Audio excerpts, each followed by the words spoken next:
It's week 20, and it's time to start considering your trade deadlines. Who are we going to trade for to improve your rosters? I got that and more on today's action packed episode of Locked On Fantasy Baseball.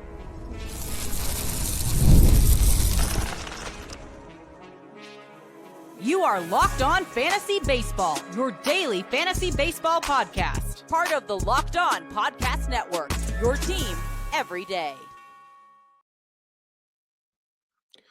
Hello, fantasy baseball fanatics, and welcome to the Locked On Fantasy Baseball podcast, brought to you by the Locked On Podcast Network, your team every day.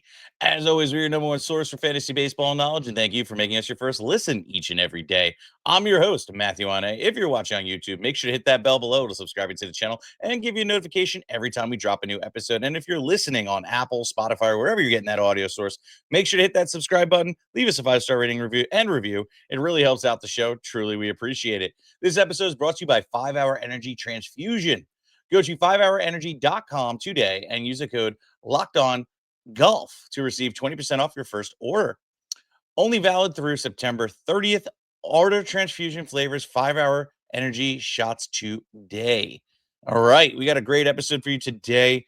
Dom is not going to be with me. He's going to be covering me over the next few days while I head across the world for work. So you'll be getting an episode from Japan from me on Friday, so enjoy. But we got a great episode. Who we buying, who we selling, and all into betweens of how I think we can kind of make our mark and see how to improve our team to get us the championship at the end of the day, right? And I got a couple guys that are probably they're a little bit injured that are going to come back and probably make an instant impact that people are probably hating owning right now unless they're sitting in first place. And we'll get into that, especially with this first guy here, Chris Sale of the Atlanta Braves, starting pitcher. Now, Chris Sale, we all know, just went down to, I believe, a rib injury. He had broken ribs and, is now on the mend, right? So he's playing catch as of Tuesday of last week, which is good news. No, 2 weeks ago. And we're just waiting to see if and when he's going to be back. Right now, I see on like RotoWire that, he's probably returning on the 19th. This is good, right? Like we still have some time where we're not seeing rehab starts yet. At least I haven't. And no updates on any page yet. This is good. This means he's still obtainable. People aren't getting excited. People are getting frustrated. Oh, I don't know when he's going to come back. Am I going to be able to make the playoffs? These are key parts, right? They've lost him for over a month. And what I want to do now is I want to go and pounce. I want to try and trade, and I want to try and acquire a guy that, essentially isn't helping them, but is going to help me come the playoffs. And that's the key part. We're in that time of the year. If I'm in a playoff spot, I'm going to try and acquire Chris Sale. That's really just how it works. And, there is some risk that comes with it too, based off of the fact that how he had a slow start and was really rough in the month of April, but then really crushed it in, May and June. So I think he's worth the acquiring, and let's see what we can do for him. So, like, the thing is, like, we can trade guys that I don't feel are valuable that we can kind of go out there and get them. So, like, especially in like a team fighting for a playoff spot, like they might need a guy like Merrill Kelly, and let's say a Casey Mize, for instance, that we can kind of float out there together. Now, it might be a little much, but at the same time, it's Chris Sale, and if you're in a position, you can do that. I don't know if I trade both, but maybe one of those guys, and then something else small, along with just seeing what that team pretty much has and holes that you can fill. If it's not just pitching, maybe you pair it with another bat that's overperforming. That's later in this episode. Hint, hint, maybe Trevor Story or such that can really push the needle over the edge to try and get that deal done. Because come end of August, when I feel he'll probably return, not the 19th date, that'll really be the difference maker going in the playoffs of whether you actually win your league or not. Having that leg up, whether it's in points leagues or in categories leagues 5x5, or anything in the sort like that, you're going to have that advantage now with Chris Sale in your rotation, especially with the already excellent pieces you drafted. So I'm trying to add him immediately. Let's move on. A guy that actually is active but has had a rough season is Shota Imanaga of the Chicago Cubs. Now, Imanaga is another one that, you know what, he's had a rough go in a lot of ways. Imanaga hasn't been performing, especially of late. And, even on the season numbers, it's not too wonderful. Well, it is actually. It's 3.25 ERA, but the month is atrocious. 4.18 ERA over the last 2 weeks, 11.25 ERA, a 5.40 in his last start. 21 ERA against the White Sox in his start before that. Had a good one against Boston and the Yankees and Minnesota, but then Cleveland also hit him around a little bit. He's been so up and down, but I still have faith. I think Imanaga is going to be an excellent, excellent target for you come for playoffs, and I think he's going to live up to the price. So if I'm paying $75, 75 cents on the dollar, I'm pretty happy with it. Again, trying to mix in a couple guys to try and fill the other team's holes will definitely help you out there. You know, Merrill Kelly is somebody that may not be valued in namesake, but is a name that I think is worth talking about. And we'll talk about why later, but is performing well that I think I'm trying to include in a lot of deals to try and push that push that needle over to get that deal done. Imanaga, obviously, we all know what the upside is. We saw what he did last year, where he had a sub 3 ERA through 173 innings with 174 strikeouts and 15 wins. And honestly, the team's a lot better than they were last year. And he's on 8 wins on the season already, and it's keep going. I think that Imanaga is going to have a monstrous second half. And I'm ready to be about it. He's getting really good movement on his breaking ball and his off speed pitches. Fastball can use a little bit of work, but hey, it is what it is. You know, I think that he'll still have success, but he still is having success in a lot of ways, even though it's a little bit on the flatter side. It still has a 233 batting average against it, which is wonderful. You know, I think that Imanaga is definitely worth a buy, even if you have to, like I said, pay $75 for 75 cents on the dollar. Let's move on. This is very pitcher heavy top. So about Kodai Senga, starting pitcher for the New York Mets. Now, Senga is another guy that normally I'd say, hey, he probably is untouchable. He's had a great season so far, sub 3 ERA on the season. But he's had a really rough go over the last month, and Senga always comes with some cautionary tales of being injured and things like that. So this is the time to try and acquire him. I'm not saying you're going to be successful. You might have to pay not a whole premium, but at least he'll be worth a conversation that you might be able to get him involved in a trade now, which is key. And I think that Senga is going to bounce back just fine. The fact that through 89 innings he has a 231 ERA, things are moving in the right direction for him and for you to be able to go out and acquire him. So even if I'm paying, you know, 80 cents, 90 cents, 95 cents on the dollar, even if it's just a straight up good trade, I'm willing to do it. I'm obviously going to try and put the overperformers that I picked up off waiver wires in that trade to try and, bring down some of the value of the bigger name, the focal point of my end of the trade. But at least I can do that. And I think that if you include anybody in the latter half of this episode in that trade, it might help get the deal done. Again, it's going to come down to consistent to case by case situation, which Hit Us Up will do. Will help you through it. But Senga, I definitely think is going to have a phenomenal second half. And I think it's just prime. The team is trying to win a World Series, and I think Senga is on the ball. So I'm ready to rock and try and acquire him myself. That any other time you would not be able to go out and acquire him. Coming up next, I finally got some bats for you with Jackson Chourio and Marcelo Ozuna and how they can help impact your lineup and why I'm going out and trying to acquire them. All coming up next.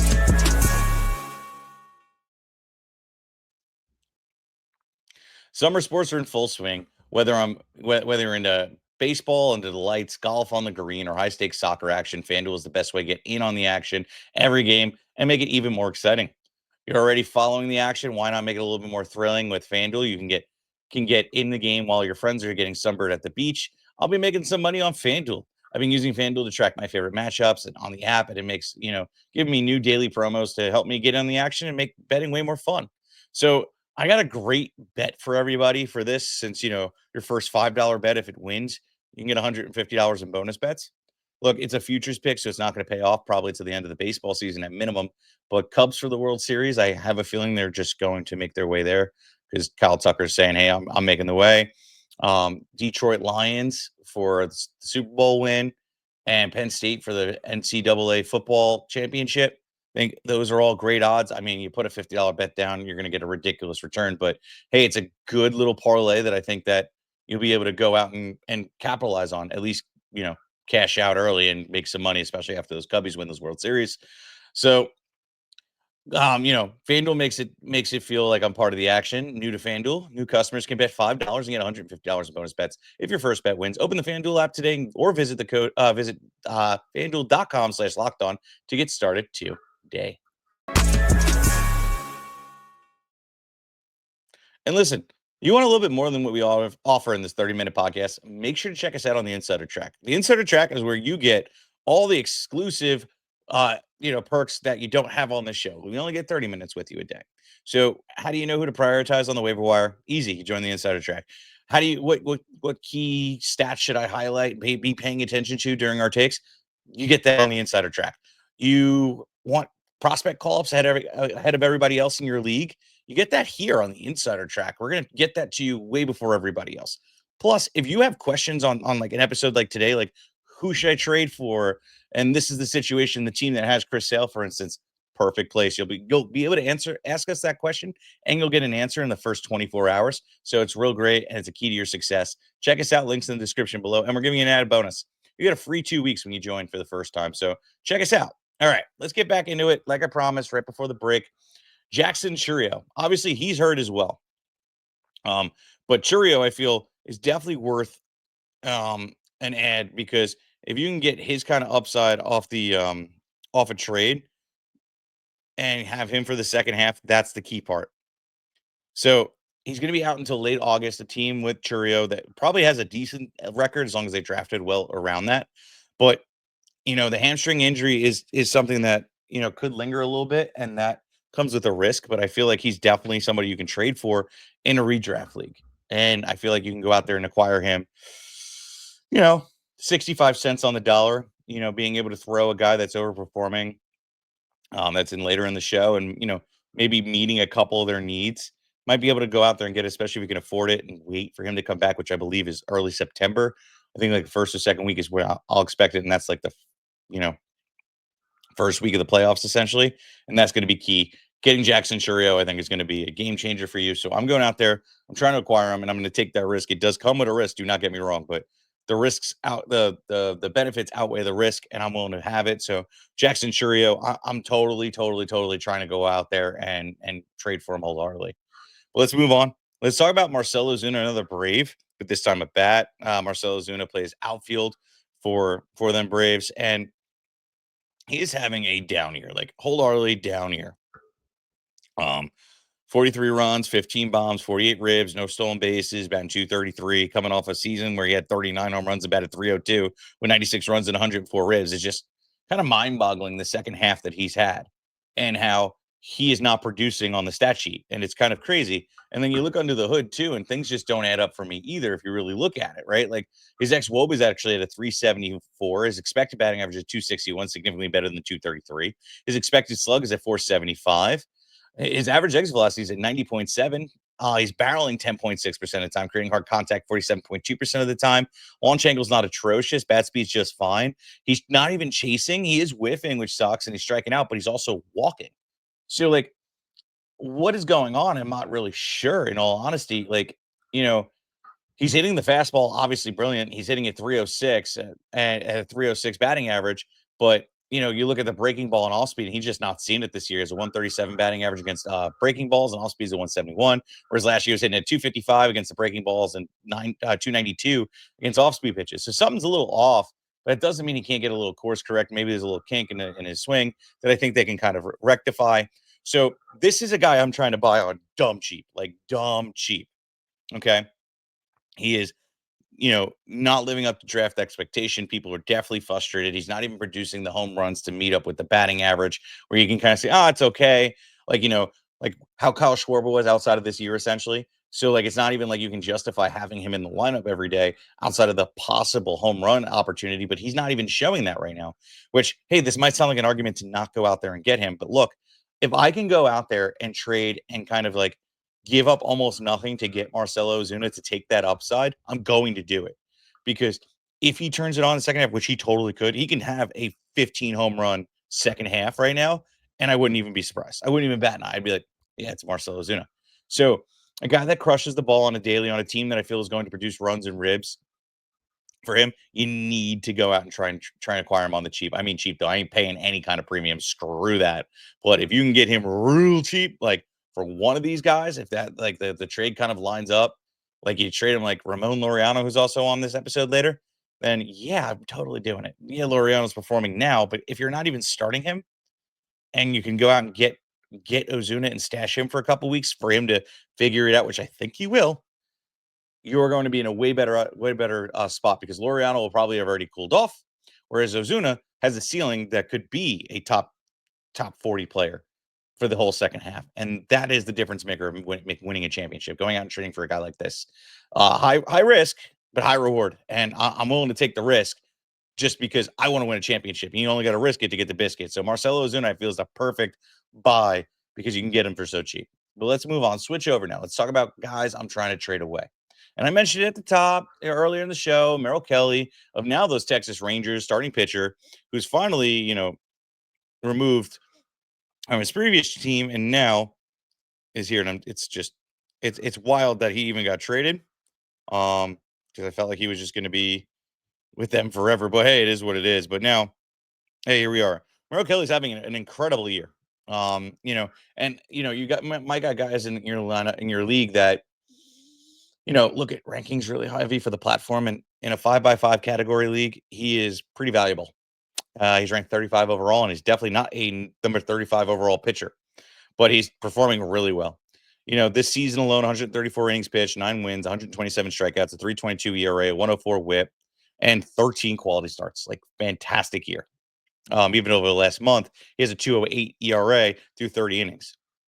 It's really good, and it's gonna be hard to trade him, right? But here's the thing, though: you trade him, you can ask for a lot. He's having a great year, a guy that's performing, and a guy that you'll actually be able to go out and pass off to a guy that is struggling, and be like, all right, cool. Let me plug my holes for the playoffs because one guy performing on your team, what do you call it? One guy performing on your team, it does well, right? If it's like a super high end guy that is well over the K per innings and things like that, but he's not. He's well under a K per inning. He's about 4 under a K per inning over the month. Whereas, you look at other guys where you could have multiple guys performing, you can get multiple players back. That is awesome. That is where you can fill holes and have a couple of guys performing at the same time, even if you're buying low on some guys, and that's the key part, right? So he's not some elite player you're going to lean on. So therefore it is. And usually I'm not a guy that's big proponent of, receiving multiple players for a single player, but I'm also willing to do it in certain aspects, especially when I'm trying a lower tier guy that I feel like eventually the floor will fall out from under him and, have some negative regression. Whereas I can fill those holes and have multiple guys and, have a bigger fantasy impact that way to my daily contribution. So I'm trading Merrill Kelly away in those regards. Okay, so let's move on. I think I've spent enough time on a guy that, probably isn't going to be on your team much longer after this episode. And let's talk about Trevor Story, shortstop for the Boston Red Sox. Um, you know, he's having a really good season so far. 418 at bats, 59 runs, 18 bombs, 69 ribs, 18 stolen bases, batting 256, having a great month too. 17 home runs, 5 bombs, 18 ribs, 4 stolen bases, batting 270. And look, all seriousness, he's having a great season. But I feel like this is the perfect time to capitalize. And this is where we start getting into like, you know, basically strategy versus maybe like what you might feel is not common sense. What I'm saying is not like something sensical because the guy is performing and he's a name. The thing is he's 32 years old.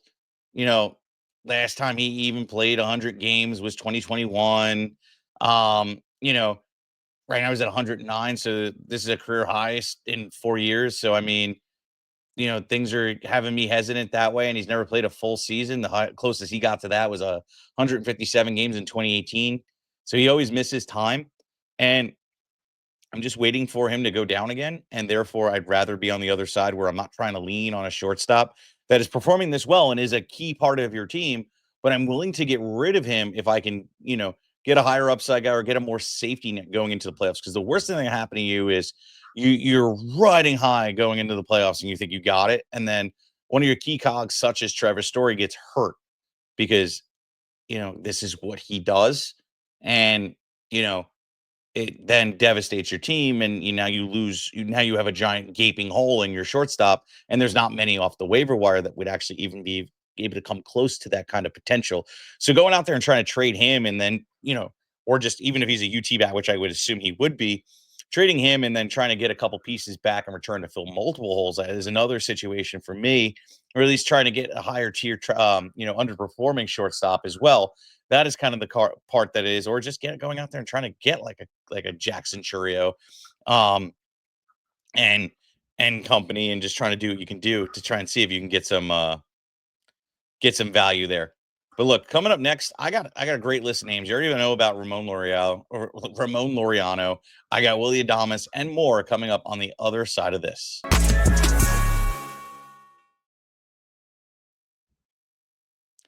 Time to fuel up and turn it up with 5-Hour Energy Transfusion. It brings the bold grape, ginger, and lime flavor of your favorite golf drink, minus the alcohol, unfortunately. No, I'm kidding. Into a quick, energizing shot. Whether you're sinking birdies or just making memories with friends, this is the one. This is a hole-in-one for your energy game. It's the truth.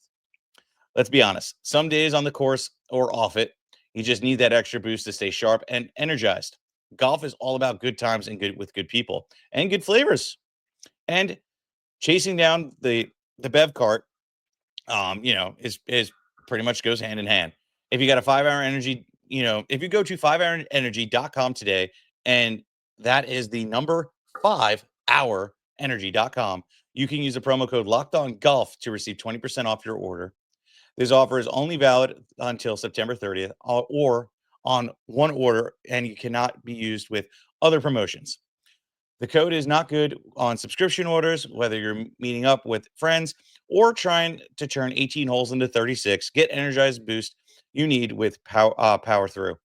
Order transfusion flavors 5-Hour Energy shots today. Okay, let's finish this bad boy up. I got a name I didn't want to mention on the other side of that, and that's Kyle Stowers with Miami Marlins. And Stowers is looking quite stout, I might add.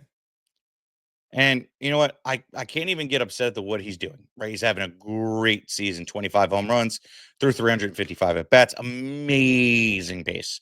55 runs, 71 ribs, 5 stolen bases, batting 296. And over the last month, he's hit 10 home runs. He's having a monster month. But I don't know how much I believe in the talent. In all honesty, I don't. You just don't know with a guy like this. Age 27, breakout, been in the league for 3 years and just really hasn't been amounting to much. And now out of nowhere, we get a season from him like this. I don't know. I'm not really buying it. Like, how many times have we come up to the plate and said, this 27-year-old breakout is really going to do it all year long? No, not Jorge Mateo, not Eric Thames. And I mean, that's a throwback. Not anybody else that had a late breakout that was able to do it for the whole season, let alone was able to carry it over. And with Stowers, I'm betting against him. And you might hate me, you might say I'm crazy, but think about it. It's not likely. And therefore, I'd rather have him on somebody else's team than implode on my team. And I just don't want to pass up on the value that therefore I can improve my team wholly. A guy performing like this that has 25 home runs and we're not even in September yet, let alone through the first week of August, screams, hey, I can get a lot for him. Hey, I could sell this. It's like pulling a 101 card of, I don't know, like Volpe. We know in like 2 years, it's not going to be worth much, but like I could still sell it and I can still get something because it's a 101 card, but it ain't going to, make me millions. It's not going to be an Aaron Judge 101 card, for instance. It's just an analogy, but like that is the difference. It's Kyle Stowers. Like, peace, like trade him. You can get a haul. You can really go and level up and get somebody in a way higher tier. And that's the key part. Like, this is a guy I'm molding into a trade, and I'm trying to get like a Senga or Imanaga and something. Like that is the key parts. And you could do it with him because he's performing outrageously. This is what you do. You turn him. And you got to wheel and deal. Sometimes that's how championships are won. It's honestly how most championships are won. You win it in the waiver wire and you win it in the trade room. Those are your two biggest parts. And trading Stowers is your biggest trading asset because you got him off the waiver wires. If you're in a deep league, you could try and trade him, but you're probably not going to get what you want to return. But like, 10, 15, I mean, if you're in a real shallow league, obviously, but 10, 12, 14-man leagues, you probably could pull this off as long as you don't have like corner infield and stuff like that kind of situations.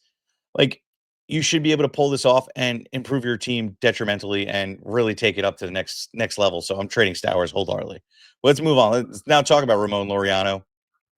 And Laureano is crushing it. Like, straight up, Laureano is just really has impressed me over the last couple of days. Outfielder for the San Diego Padres. Was on Baltimore, but now is moved. He's having a crazy month. 16 runs, 6 bombs, 21 ribs, a stolen base, batting 318. Like, he had an amazing last 2 weeks, 13 runs, 5 bombs, 12 ribs, batting 340. Even this week, batting 417 with 2 home runs on the week. Killing it.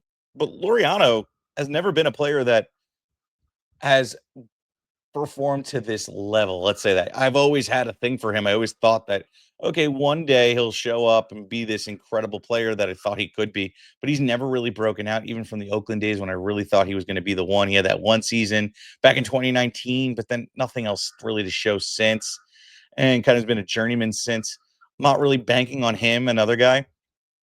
He's a guy that was free 99, that I could totally move. I'm not banking on a age 31 breakout either. Like, that's highly improbable too. So, like, we're trading him. Unless you have nothing better on your team and he's your best performing player, trade him. He shouldn't be your best player. Unless you had a really bad draft, you deal with a lot of injuries. Like, trade him.